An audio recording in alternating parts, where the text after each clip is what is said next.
You are listening to Dr. Ron's Words of Wisdom, words on leadership, goal setting, productivity, and a whole lot more. I just ask you to consider this a vitamin and supplement today for your mind, your heart, and your soul.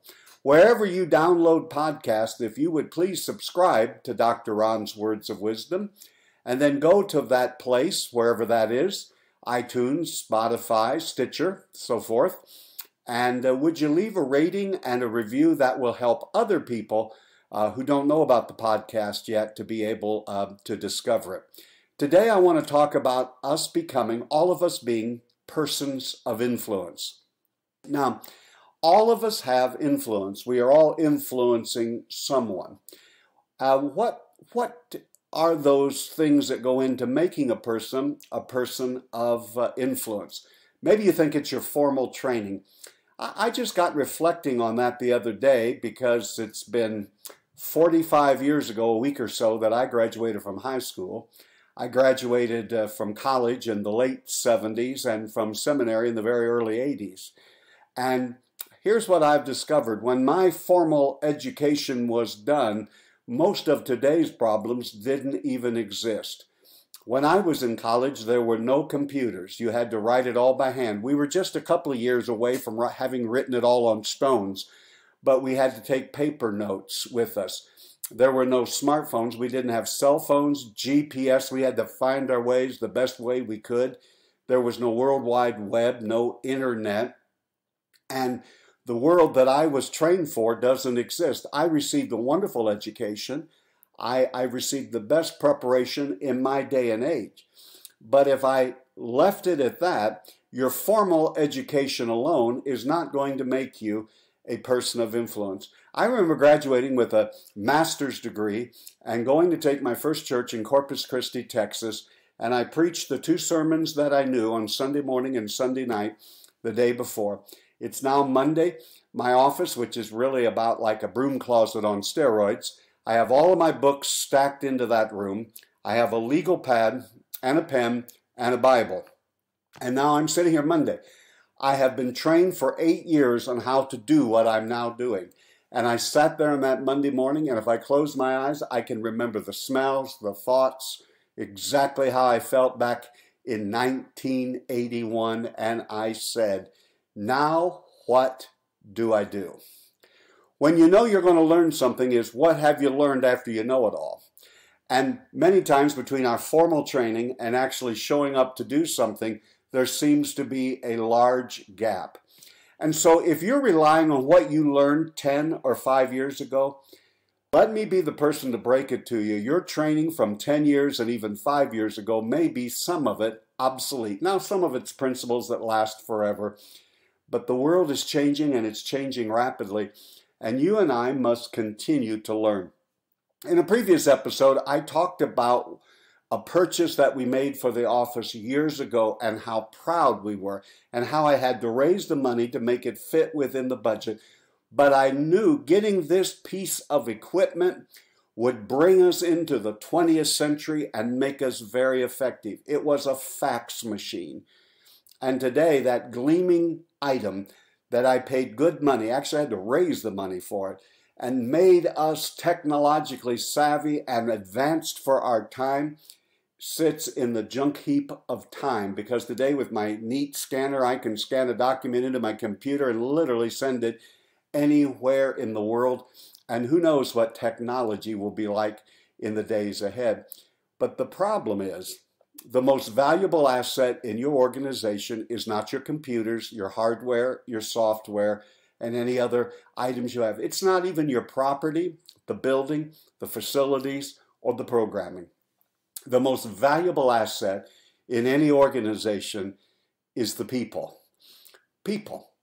I hear people say once in a while, well, I would really like my job if it weren't for the people. And let me tell you today, if it weren't for people, you wouldn't have a job.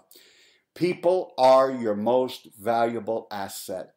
If you're a Christian, it tells us that God so loved the world that he sent his son. He didn't love facilities, he didn't love property, he loved people. So your greatest asset is people. All of us have been influenced by the people in our lives. Our family members, teachers, other significant people. Now, here's what I'm noticing happens as you become older. More people today are stopping and asking me when I meet them, what do you think about this? What do you think about that? I don't believe it's because I'm so smart or even the position that I hold.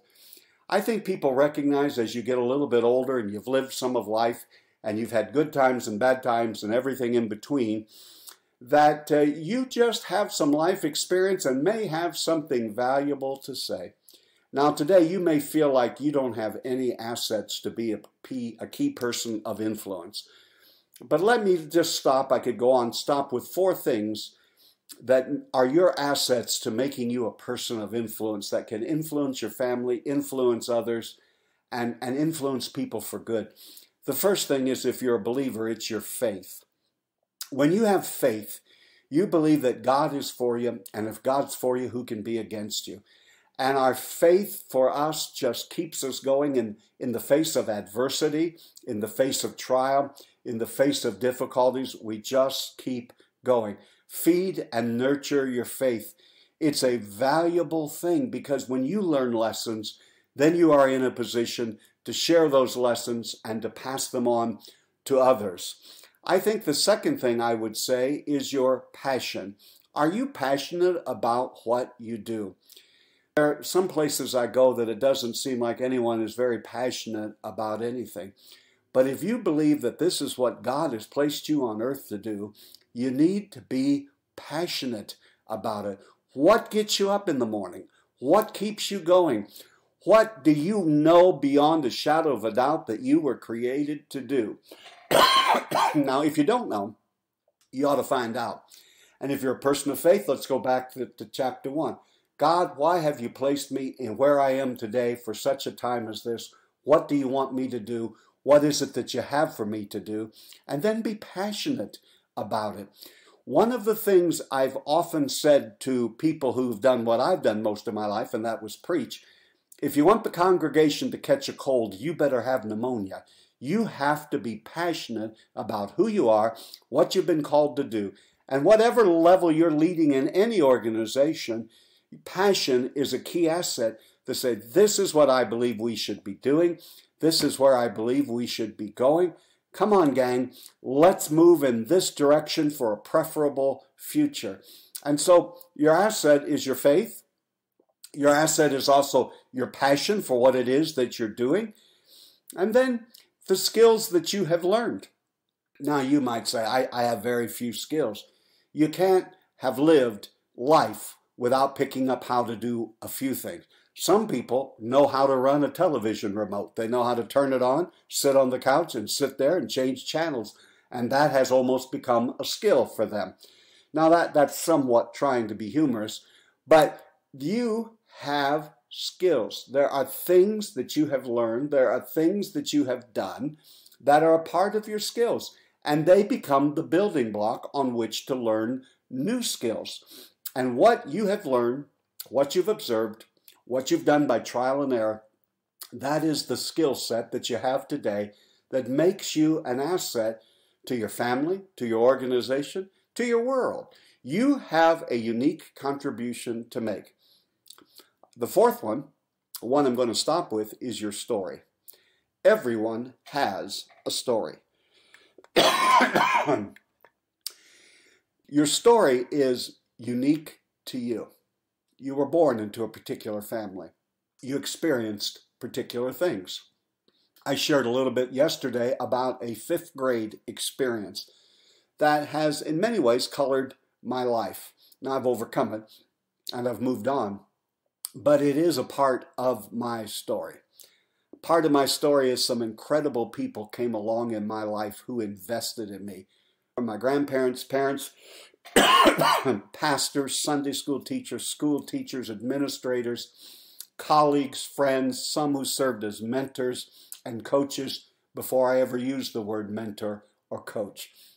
There are significant people who have poured into your life and are a part of your story. And today, you have a story to share with someone else.